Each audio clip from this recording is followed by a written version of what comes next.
আর ইজাজ সাহেবের পরিবার আমার যদি ভিডিওটা থাকে, কি ছেলে জন্ম দিয়েছেন, কি কুলাঙ্গার জন্ম দিয়েছেন, জন্ম দেওয়ার সময় গলা টিপে মেরে দিতে পারলেন না?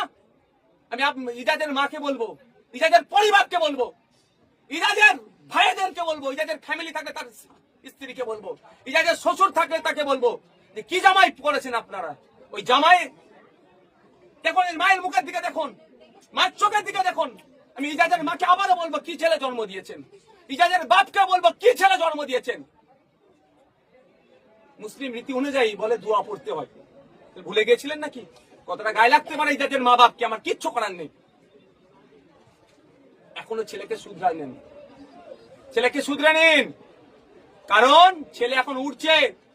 ওই রকম এসপি লেভেলের অফিসারকে জব্দ করে দিচ্ছি আমরা, ডিএসপি লেভেলের অফিসারকে আমরা জব্দ করে দিয়েছি। আর একটা এসআই যদি উড়ে ওড়াটা বন্ধ করতে বলবো, না হলে বিপদ আছে। রাজ্য সরকার ইজাজ সাহেব যদি মনে করে মমতা ব্যানার্জির পা চাটবে, তৃণমূলের পা চাটবে, ওর পা চাটা আমরাও বার করবো, ওর ব্যবস্থা আমরা গ্রহণ করবো, একদম ছেড়ে কথা বলবো না। আর ইজাজ সাহেবের আবার পরিবারকে বলছি, কি ছেলে জন্ম দিয়েছেন, কি ছেলে জন্ম দিয়েছেন। একটা মায়ের চোখের পানি বার করেছে অন্যায় ভাবে, এই ছেলে জন্ম হওয়ার পরে ফেলে দিতে পারলেন না, গলা টিপে মেরে দিতে পারলেন না। আমার কথাটা খারাপ লাগতে পারে, আমি এই ধরনের কথা বলি না। আজকে আমি বলতে বাধ্য হচ্ছি, ওই ছেলে এজাজের মাকে বলছি, এজাজের আব্বাকে বলছি, ওই এজাজকে জন্ম দেওয়ার আগে, এই জন্ম দেওয়ার আগে যদি পারতেন কি ব্যবহার করতে সেটা ব্যবহার করলে তাহলে ওই ছেলে জন্ম হতো না।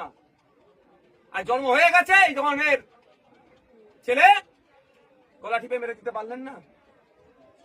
খারাপ লাগছে যাদের মা বাপকে ভিডিওটা শুনলে, কিছু করার নেই।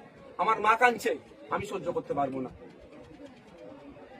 যদি সত্যিকারের বাপ মা ঠিক থাকে, আমি আশা করবো ইজাজকে অন্তত মা, ইজাজের আব্বা মা, আমি মা হিসাবে ডাকছি, ইজাজের বাপ আমি বাপ হিসাবে ডাকছি, বাপ মা তোমরা ইজাজকে একটু বুঝিও।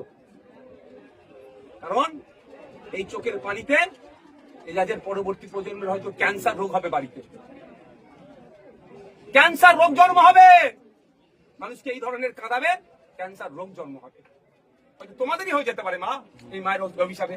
কারণ কেউ পাপ করলো, কার উপরে পাপের আসবে সেটা বোঝা মুশকিল। আমি চাইবো ওই ধরনের না হয়। মাকে বলবো, মা তুমি বদদোয়া করো না, অভিশাপ করবে না, এটা আমি অনুরোধ করছি, আইনের মাধ্যমে লড়াই হবে।